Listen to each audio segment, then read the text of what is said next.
There's a moment that comes to everyone. You're sitting alone, maybe late at night, and suddenly a memory crashes into you. Something you did years ago, something you said, someone you hurt. And even though time has passed, even though you've apologized, even though you've changed, that moment still lives inside you like it happened yesterday. You feel the same shame, the same weight, the same quiet voice whispering that you'll never truly be free of it. Why does this happen? Why do some memories fade while others become stronger with time? The answer isn't what most people think. My name is Father Simon. For over 20 years, I've sat across from people carrying burdens they never speak about in daylight. I've listened to confessions that weren't just about actions, but about the stories people tell themselves afterward, the narratives that turn a single mistake into a life sentence. I've watched how the past doesn't just sit behind us. It reaches forward and shapes every choice we make today. And what I've learned is this: the past doesn't haunt us because of what happened.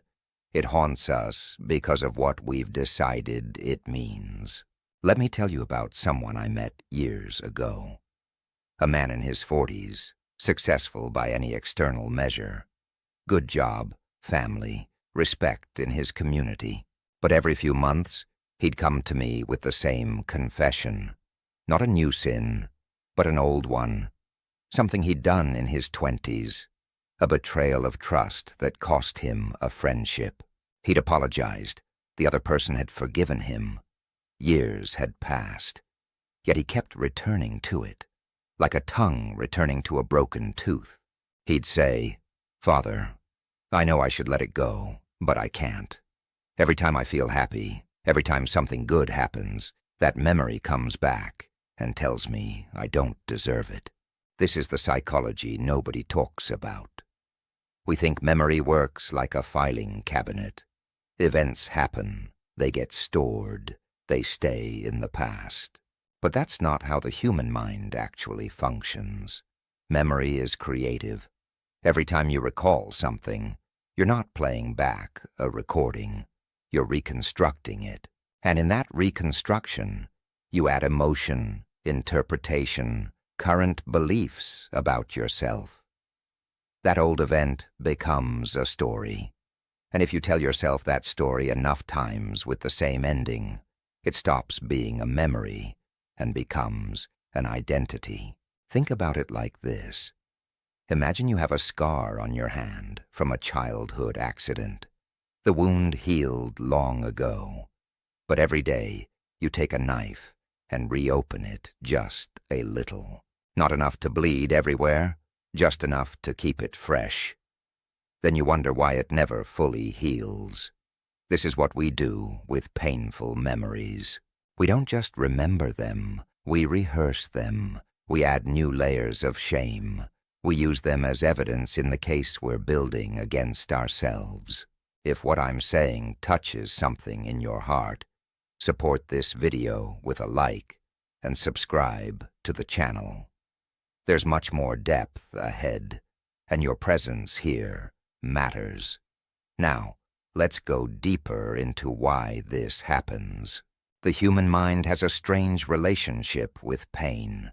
Physical pain teaches us to avoid danger. You touch fire once, you learn. But emotional and moral pain doesn't work the same way. Sometimes we hold on to it not because we need to learn a lesson, but because we've confused suffering with righteousness. There's a hidden belief underneath. If I punish myself enough, if I feel bad enough for long enough, maybe I'll finally be clean. But shame doesn't cleanse. Shame calcifies. It turns fluid guilt, which can lead to change, into solid identity. You stop saying, "I did something wrong," and start saying, "I am wrong." Here's where it gets even more complex. The memories that haunt us most aren't random, they're selective. You might have done 10 thoughtless things in your youth, but only one or two become the recurring nightmares. Why those? Because somewhere along the way, those events connected to a deeper fear you have about yourself. Maybe you fear you're unlovable, so the memory that haunts you is the time someone rejected you.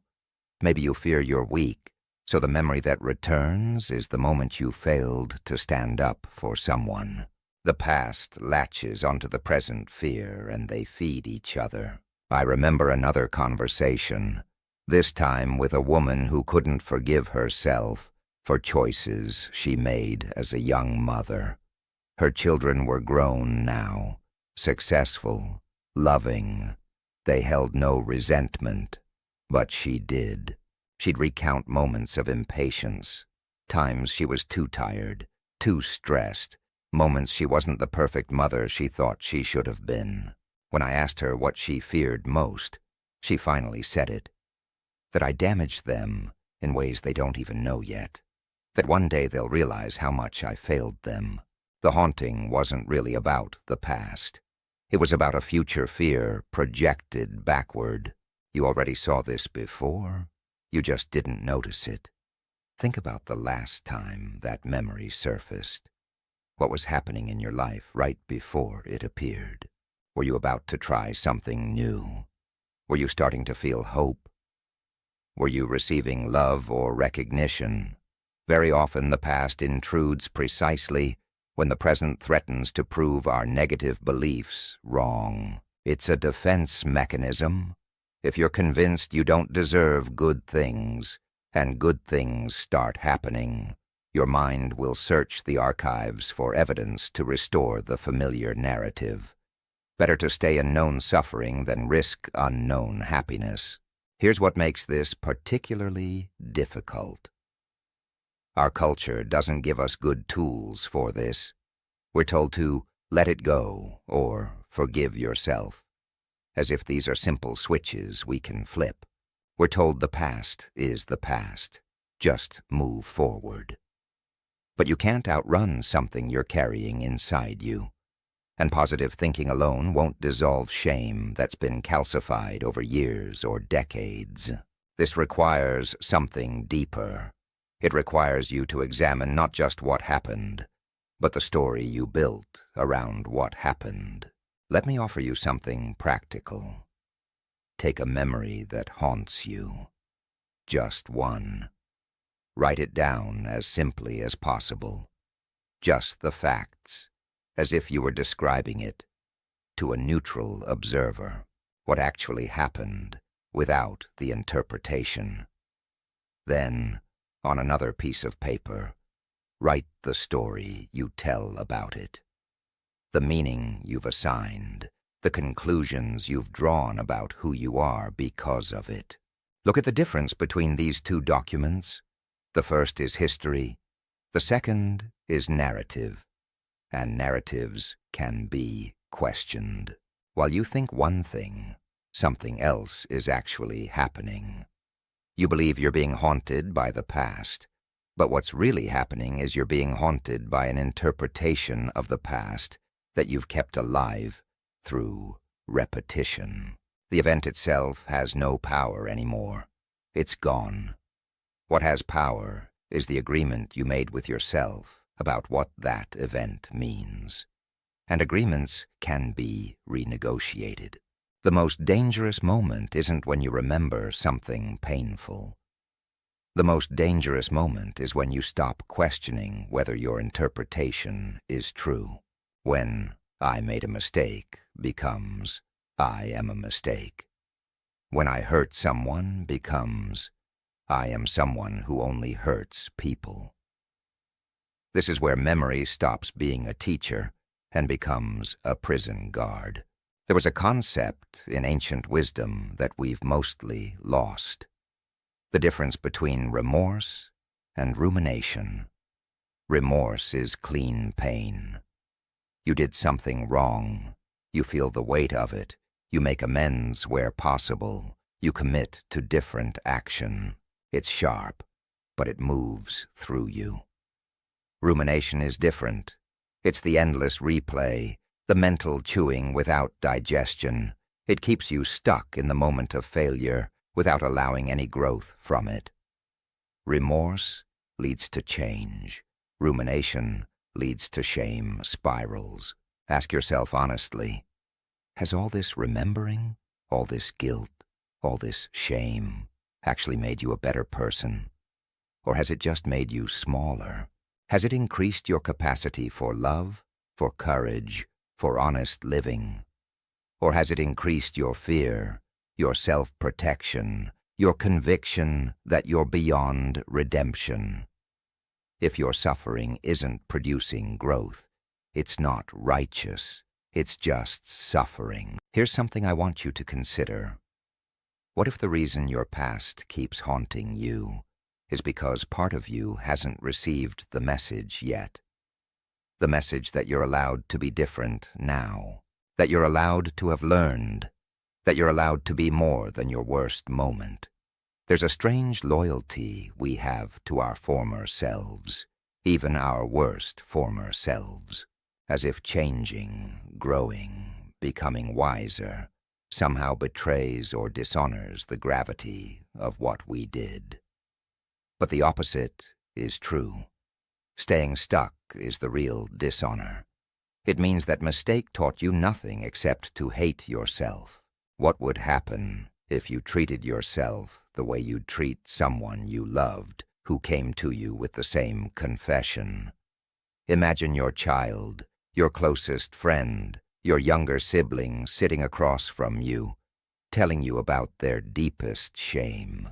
Would you tell them they're irredeemable? Would you tell them to carry that weight forever? Would you tell them they don't deserve peace? Of course not. You'd offer compassion. You'd help them see context. You'd remind them of their goodness. You'd help them find the lesson and release the torture. Why is it so difficult to offer yourself the same? And here's where it gets truly quiet but decisive. The work of releasing a haunting past isn't dramatic. It's not one big moment of forgiveness where everything suddenly feels light. It's a daily practice of catching yourself when you start to rehearse the old story and gently choosing a different thought. It's noticing when shame rises and asking, is this serving me right now, or is this just habit? It's treating your own mind with the kind of patience you'd give to a frightened child. If you recognize yourself in what I'm describing, I invite you to write in the comments just one sentence. It can be, I'm ready to rewrite my story, or I'm tired of being haunted, or simply, I'm listening. Sometimes naming it begins the shift. Let me give you a simple daily protocol, not a cure, but a practice. First, each morning, before you check your phone or start your day, take 60 seconds to acknowledge one way you've grown since the event that haunts you. Not to erase what happened, but to honor that you're not the same person who did it. Second, when the memory surfaces during the day, don't fight it. Don't push it away. Instead, observe it like you're watching a cloud pass. Say to yourself, this is a memory. It's not happening now. I'm safe here, in the present. Third, before sleep, write down one kind thing you did that day. One moment of patience, generosity, honesty. Build a competing narrative, not to prove you're perfect, but to prove you're human and capable of good. Fourth, once a week, speak to someone you trust about the burden you carry, not for absolution, but for perspective. Shame grows in silence and shrinks in honest light. You are not required to remain a prisoner of who you were. The past happened. It's real. But the meaning you've wrapped around it is flexible. You can honor the lesson without wearing the chains. You can acknowledge the hurt you caused without deciding you're fundamentally broken. The haunting continues, only as long as you agree to keep the door open. Change doesn't require perfection. It requires honesty. The courage to look at yourself without the distortion of shame. The willingness to believe that growth is possible, that you contain multitudes, that your worst moment is not your defining moment unless you choose to make it so. Start small, start today. Not with grand declarations or promises of transformation, just with one question. What if I'm allowed to be free? Sit with that, see what shifts. And if you'd like to share what comes up, the comments are open. Sometimes the most powerful thing we can do is stop carrying our burdens alone. You're here because something in you is ready. Trust that.